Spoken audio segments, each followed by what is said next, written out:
이사야 19장을 보십시다. 1절 한 절 다 같이 읽겠습니다. 애굽에 관한 경고라. 보라, 여호와께서 빠른 구름을 타고 애굽에 임하시리니 애굽의 우상들이 그 앞에서 떨겠고 애굽인의 많이 그 속에서 녹으리로다. 하나님의 선민 유다와 그 주변 10개국에 대한 하나님의 심판 예언 가운데 7번째인 애굽에 대한 예언입니다. 애굽은 이스라엘의 역사와 밀접한 관계가 있습니다. 아브라함은 기근을 피하여 애굽에 내려갔습니다. 요셉은 애굽에 정으로 팔려갔으나 나중에는 애굽 왕의 총애를 입고 총리가 되었습니다. 요셉의 초청을 받은 야곱은 모든 가족을 데리고 애굽으로 이주하였습니다. 그로부터 400여년을 애굽에 거주하는 동안 번성하여 큰 민족을 이루었습니다. 이처럼 이스라엘은 애굽의 혜택을 입었으나 한편 애굽의 우상 숭배에 물들었습니다. 그래야 애굽 사람의 종으로 학대받는 지경까지 이르렀으며 종래는 민족 멸절의 위기를 만나게 되었습니다. 남자들은 국고성을 사는 일에 동원되어 학대를 당하였고 이스라엘 여인이 남자 아기를 낳으면 산파들이 그 아기를 죽이도록 하라는 왕명이 내려졌습니다. 그러자 이스라엘 백성의 부르짖음을 들으신 하나님께서 모세를 지도자로 보내시고 애굽의 10가지 재앙을 내림으로 이스라엘 백성은 자유를 얻었습니다. 애굽을 떠난 이스라엘 백성을 다시 사로잡으려고 애굽 군대가 추격하기까지 하였습니다. 이스라엘 자손들이 가나안 땅에 들어가서 정착하고 나라를 세운 후에도 애굽은 유다 왕 로보암 왕 때 유다를 약탈하였습니다. 유다가 아수르 제국에 대항하여 싸울 때 애굽은 배후에서 유다를 괴롭혔습니다. 그런데도 유다는 다른 민족의 침입과 위협에 직면할 때마다 애굽을 의지하였습니다. 하나님보다 애굽을 더 의지하기도 하였습니다. 이러한 애굽에게 이사야 선지자가 하나님의 심판을 경고하였습니다. 첫째, 하나님께서 빠른 구름을 타고 애굽에 임하신다고 하였습니다. 하나님의 위엄과 심판의 신속성을 의미합니다. 둘째, 애굽의 우상들이 그 앞에서 뜬다고 하였습니다. 우상을 의지하는 자는 아무 도움도 얻을 수 없음을 의미합니다. 셋째, 하나님의 심판이 임하면 애굽인은 극심한 두려움으로 많이 녹는 것 같이 된다고 하였습니다. 2절 한 절을 다 같이 읽겠습니다. 그가 애굽인을 격동하사 애굽인을 치게 하시리니 그들이 각기 형제를 치며 각기 이웃을 칠 것이요 성읍이 성읍을 치며 나라가 나라를 칠 것이며.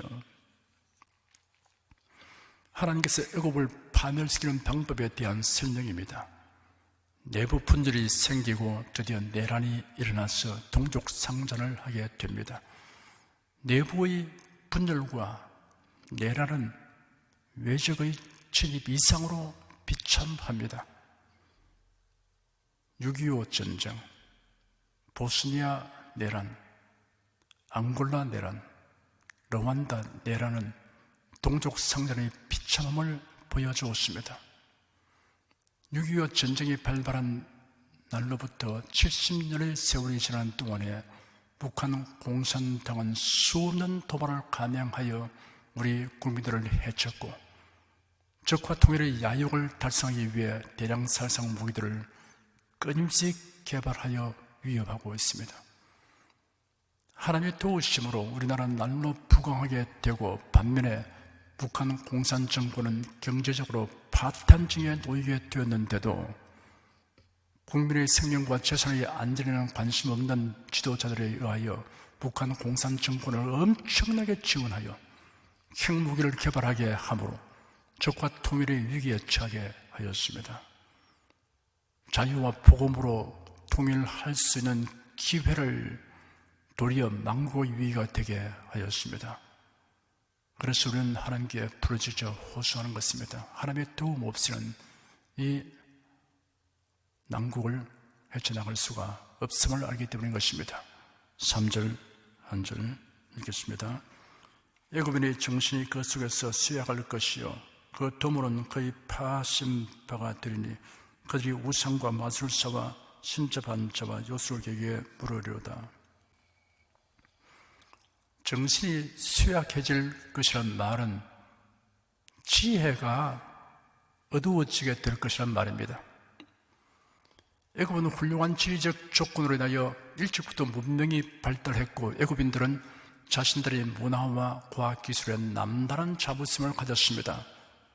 그러나 이사야 선지자는 애굽이 하나님의 심판을 받아 거듭되는 내부의 분열과 암투로 인해 그들의 지혜가 어두워져 문화의 발전이 중단될 것이라고 하였습니다.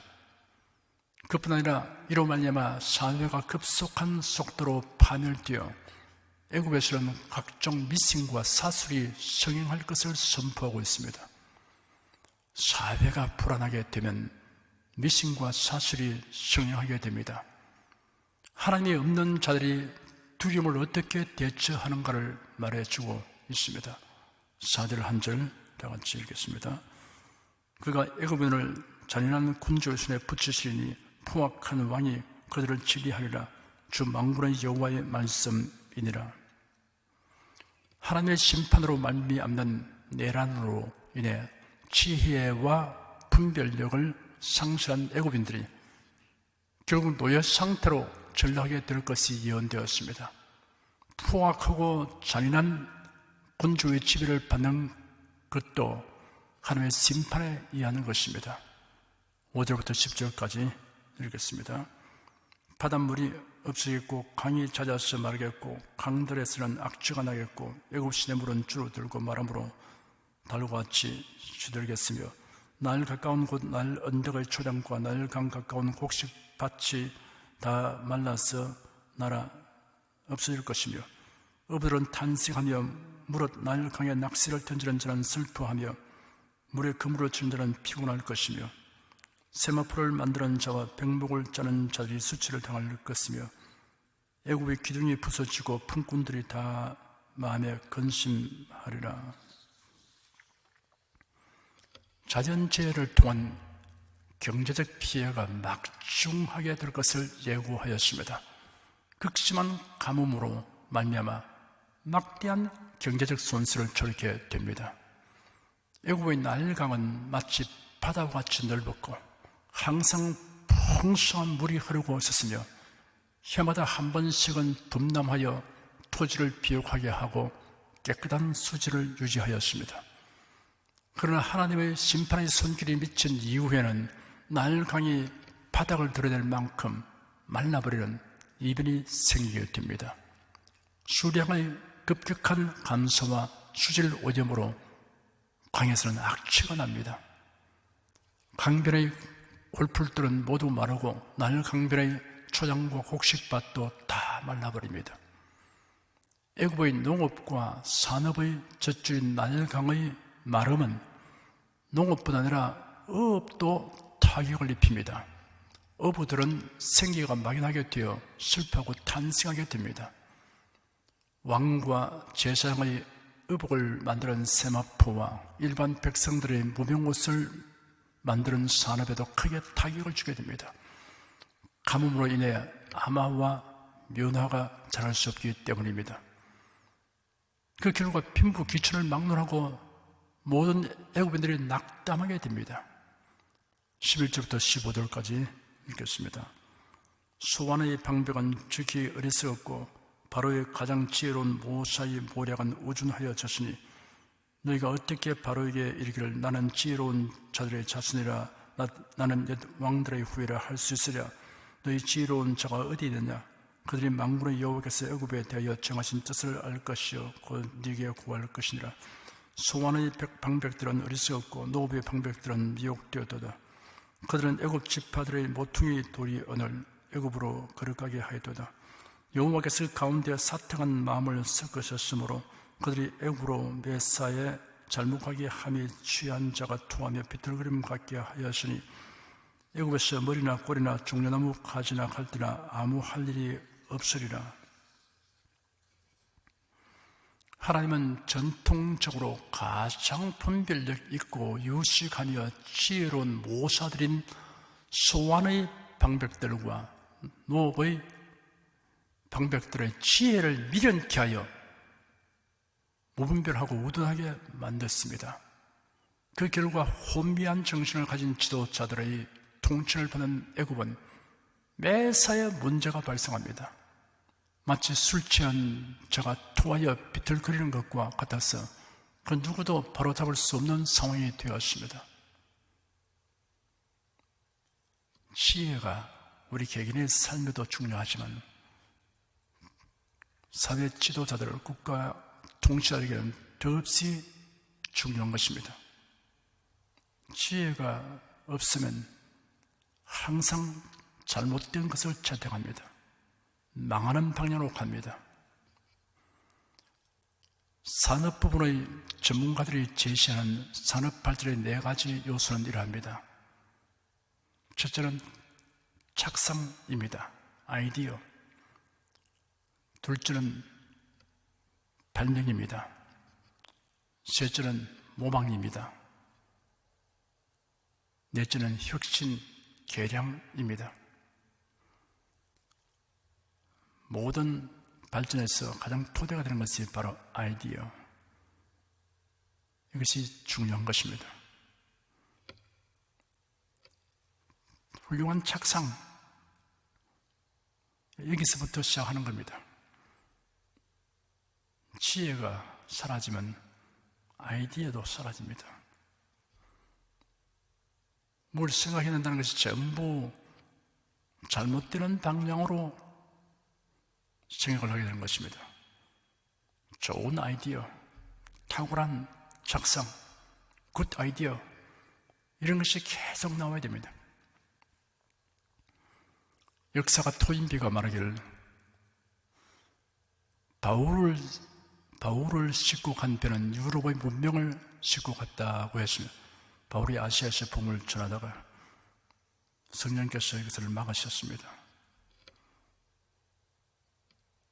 다른 길로 몇 번 주님께서 다 막혔습니다. 도로로 내려갔습니다. 밤중에 하나님께서 환상을 보여줬습니다. 마게도니아 사람이 손지에서 이루어서 그를 도우라 하는 환상이었습니다. 그래서 그가 예상하지 않았던 곳인 지중해 건너편으로 가게 됩니다. 그래서 아시아에서 유럽으로 복음이 전파되는 일이 시작된 것입니다. 이것을 가리켜서 바울을 싣고 간 그 배가 지중해를 건너서 유럽으로 건너가게 하는 그 배가 유럽의 문명을 싣고 갔다 그랬습니다. 기독교 복음이 들어가면, 교회가 왕성해지면 하나님께서 말씀을 통해서, 성령님을 통해서 사람들에게 아이디어, 탁월한 지혜를 주십니다. 이 지혜가 산업 발전의 가장 기초적인 힘입니다. 이 지혜가 산업 발전을 이끌어 나가는 원동력입니다. 우리는 하나님께 분별력과 판단력과 참선한 아이디어를 구해야 합니다.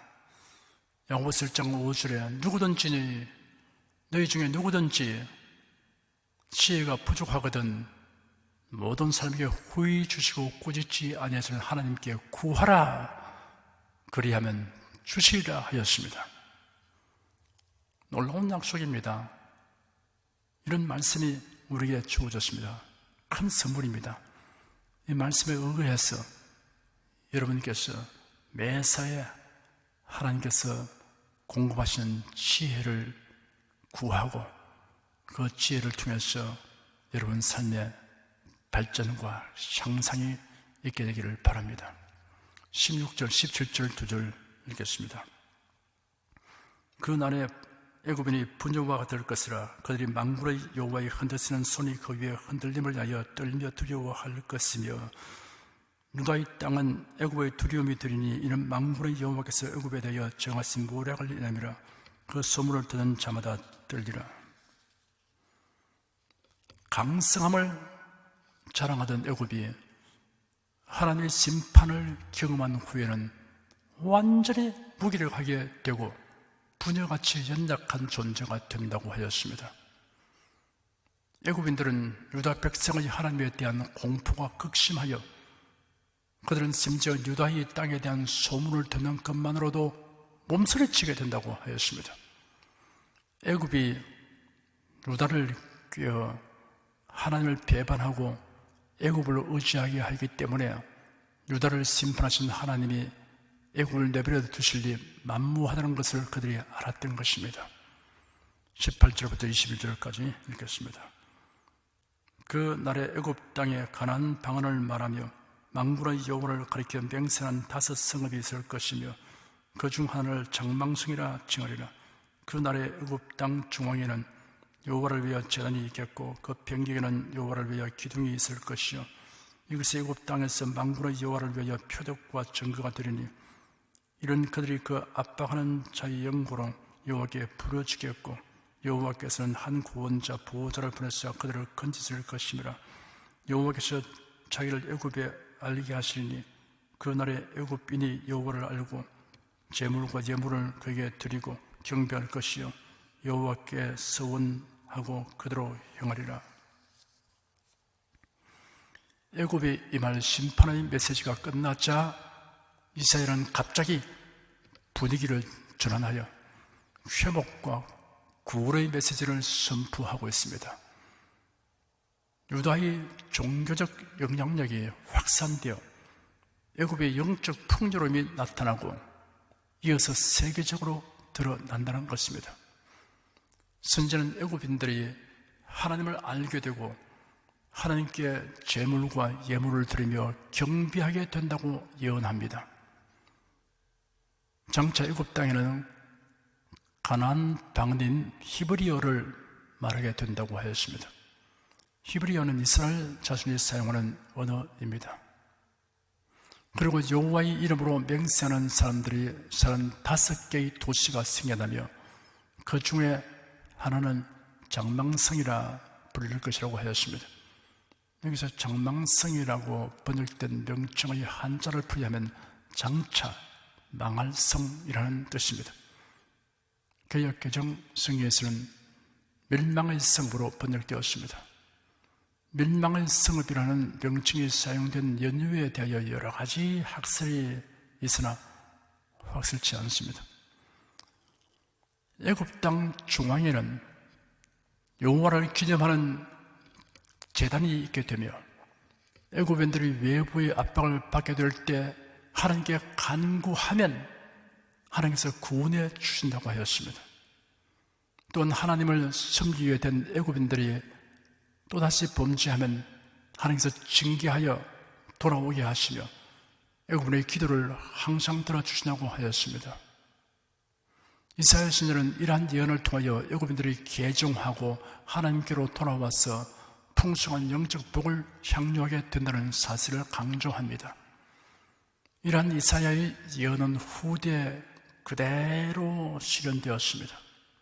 주전 6세기경부터 애굽에는 수많은 유대인들이 생겨났고 이들에 의해 160년경에 애굽 땅 중앙에 거룩한 제단이 세워지게 되었습니다.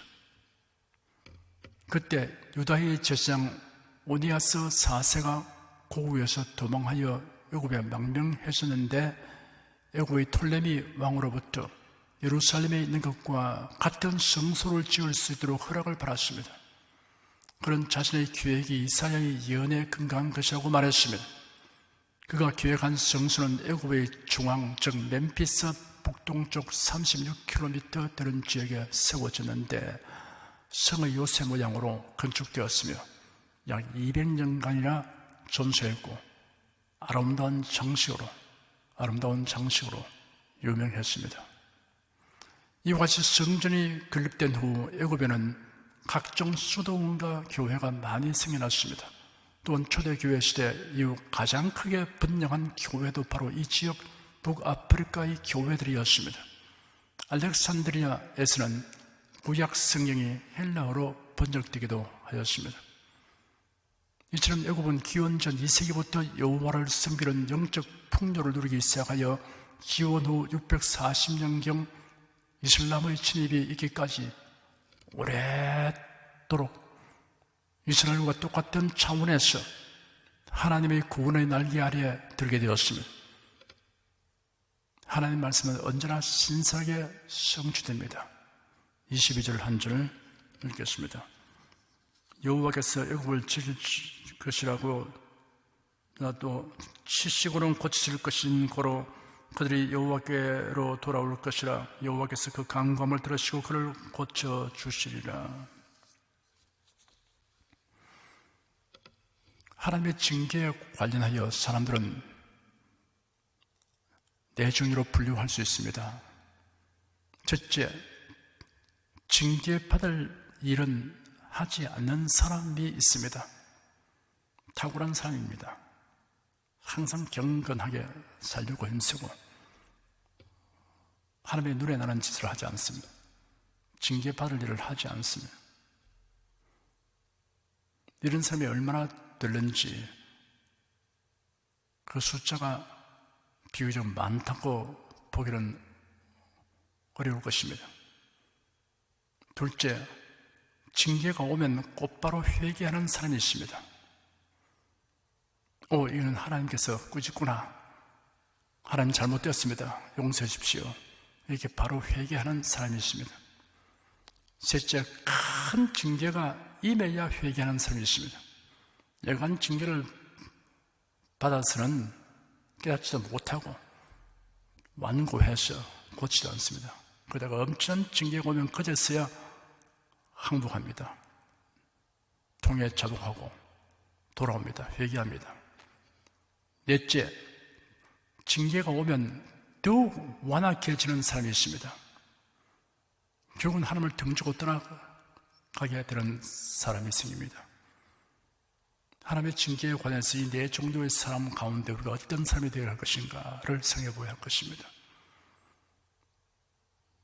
하나님의 징계를 받지 않는 경건한 삶을 사는 것이 가장 우리가 희구하는 바입니다. 많은 사람이 연약한지라 온전치 못한 사람이 지우쳐 행할 수가 있습니다. 많은 곧장곧장 회개하십시오. 그래서 우리는 매일 하나님께 회개하는 것 아니겠습니까? 예수를 믿어서 구원받은 삶일지라도 하나님을 기쁘시게 하지 못한 일들이 있으면 회개해서 주의 긍휼을 입는 것이 신앙생활에 아주 중요한 요소가 되는 것입니다. 하나님의 징계 목적은 여호와께로 돌이키게 하여 여호와를 의지하도록 하시는 데 있습니다. 하나님의 사랑이 참으로 놀랍습니다. 잘못 범하면 징계하시지만 회개하면 징계를 끊으십니다. 잘하다 또 잘못하면 또 징계하십니다. 회개하면 또 용서하십니다. 돌이키면 용서하고 돌이키면 용서하고 돌이키면 용서하고 하나님의 자비가 얼마나 풍성하십니까? 징계받아서 모든 생활의 환경에 큰 시련과 어려움이 다가왔는데 회개하면 다 주님께서 해소시켜 주십니다. 다시 풍요케 하시고 모든 일 풍요하도록 하나님께서 때를 따라 도와주십니다. 이렇게 하나님께서는 자비로우십니다. 23절부터 25절까지 읽겠습니다. 그날에 애굽에서 아수르로 통하는 대로가 있어 아수르 사람은 애굽으로 가겠고 애굽 사람은 아수르로 갈 것이며 애굽 사람이 아수르 사람과 함께 경배하리라. 그날에 이스라엘이 애굽과 아수르로 더불어 셋이 세계 중에 복이 되리니 이는 만군의 여호와께서 복을 주어 가라사대 나의 백성 애굽이여 나의 손으로 지은 아수르여 나의 산업 이스라엘이여 복이 있을지어다 하실 것임이니라. 선지자는 애굽을 심판하고 돌이키게 하여 애굽에 내려진 영적 풍요가 애굽에 한정되지 않고 세계적으로 확산될 것이라고 예언하였습니다. 애굽뿐 아니라 그 대적이었던 아수르도 여호와를 알게 되어 서로 평화를 누리며 같은 한 하나님을 섬기게 된다고 선언합니다. 이처럼 애굽과 아수르는 이스라엘과 똑같은 차원의 풍성한 영적 복을 맛보는 은혜를 누리게 됩니다. 하나님의 아브라함에게 땅의 모든 족속이 너를 인하여 복을 얻을 것이라 하신 언약의 성취에 관련됩니다. 그날에 이스라엘이 애굽과 아수르로 더불어 셋이 세계 중에 복이 되리니 하였습니다. 하나님의 징벌을 받던 자들이 이제는 세계 중에 복이 되었습니다. 하나님의 진노 아래에 있고 징벌을 받던 심판받았던 자들이라도 회개해서 하나님께로 돌아오면 세계 중에 복이 되게 하신다. 이런 놀라운 은혜의 메시지가 여기에 기록되어 있습니다. 여러분께서 많은 사람들에게 복이 되게 하는 사람이 되기를 소원하십시오. 그 길은 어디에 있습니까?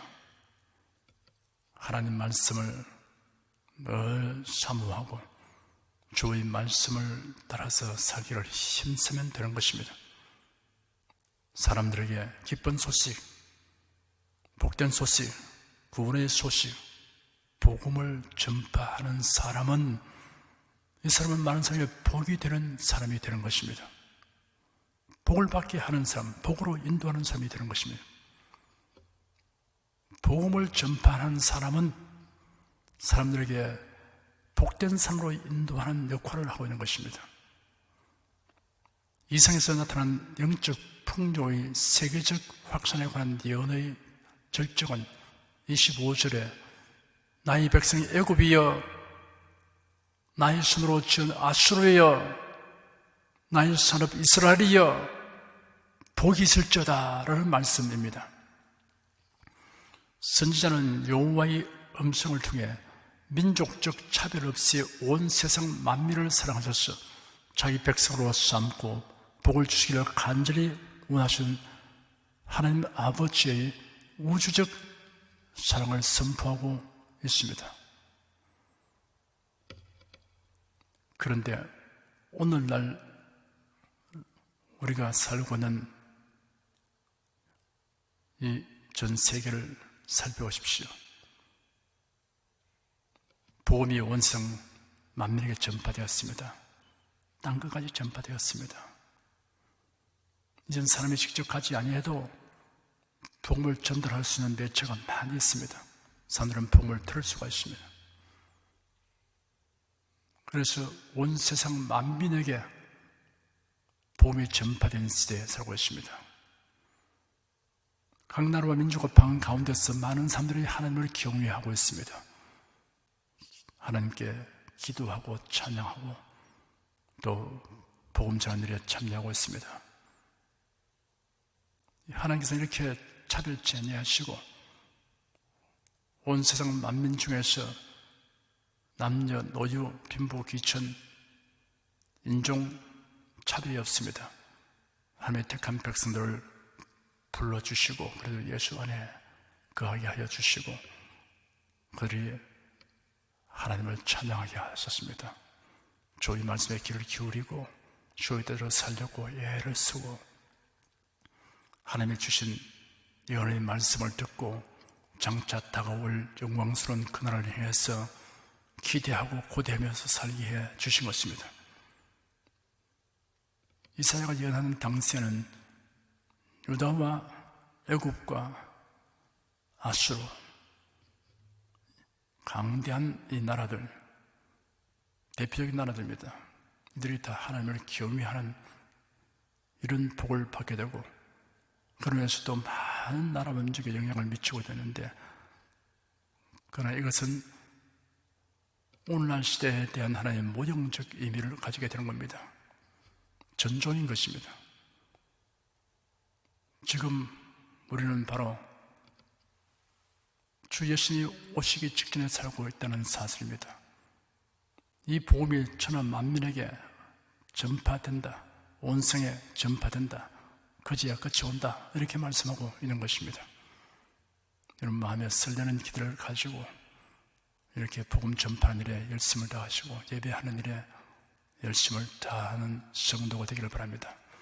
오늘날은 선지자들의 시대보다 더 나은 시대에 우리가 살고 있습니다. 예언들은 거의 이루어졌으며 그 해석도 분명하게 알 수 있기 때문입니다. 옛날에 많은 예언들이 굉장히 비밀입니다. 풀기 어려웠습니다. 이해하기 어려웠습니다. 2000년 전, 3000년 전, 지금 오늘날 우리의 살고 있는 삶의 모습을 이야기할 수 있겠습니까? 여러분 휴대폰 이야기를 옛날에 할 수 있겠습니까? 자동차 얘기를 할 수 있습니까? 비행기 얘기를 할 수 있겠습니까? 표현한 방법이 없어요. 선지자가 보았다 하더라도 어떻게 표현하겠습니까? 상징적으로 그렇게 자기가 본 느낌대로 이렇게 말할 것입니다. 근데 이제는 성경을 읽어보면 성경의 그런 옛시대는 도저히 난이하던 그런 내용들이 현재는 쉽게 이해가 될 수 있도록 우리는 이런 시대에 살고 있습니다. 그러므로 우리는 선지자들을 보다 더 큰 믿음을 가지고 더 깊이 헌신해야 되는 것이 마땅합니다. 마음에 말할 수 없는 즐거움을 가지고 그리고 여러분께서 열심을 다하여 주를 섬기는 대열에 서게 되기를 축원합니다. 기도하겠습니다. 하나님께서 예언하신 모든 말씀은 천지가 변할지라도 일정도 변치 않고 다 이루어지니 감사합니다. 이사야 선지자는 예언했지만 우리는 예언이 다 벌써 이루어진 것을 살피고 있습니다. 역사 가운데 그 예언들이 낱낱이 성취된 것을 살펴보고 있습니다. 그리고 이를 통해서 또 우리 앞에 장차 이루어질 일들에 대해서 우리가 큰 희망을 가지고 살게 된 것을 감사합니다. 주 하나님, 역사의 주권자가 하나님 있습니다. 하나님을 의지하는 자에게 하나님께서 항상 복을 주시니 감사합니다. 주 하나님, 저희들이 연약하고 부족해서 그렇다해도 곧장 회개하면 주님께서 다 용서하시고 또 복을 주시니 감사합니다. 주 하나님 무엇보다 우리에게 지혜와 명철을 주시옵소서. 하나님을 떠나가고 거역하면 하나님의 지혜를 적으시기 때문에 사람들이 잘한다고 애써도 결국은 망할 길로 가고 잘못된 것을 선택하고 좋은 아이디어가 나올 수가 없다는 사실을 우리가 역사를 통해서도 확인할 수 있고 현재도 우리가 그것을 볼 수 있습니다. 우리 사회를 지도하는 지도자들이 지혜가 없어서 항상 그릇된 길로 나아가는 것을 봅니다. 주 하나님, 우리 성들이 밤낮으로 부르짖어 기도할 때 명철과 지혜를 간구합니다. 주님께서 우리 온 성들에게 탁월한 지혜를 주시고 아이디어를 부어 주시옵소서. 훌륭한 분별력을 주시고 판단력을 주시옵소서. 예수 그리스도로 기도드립니다. 아멘.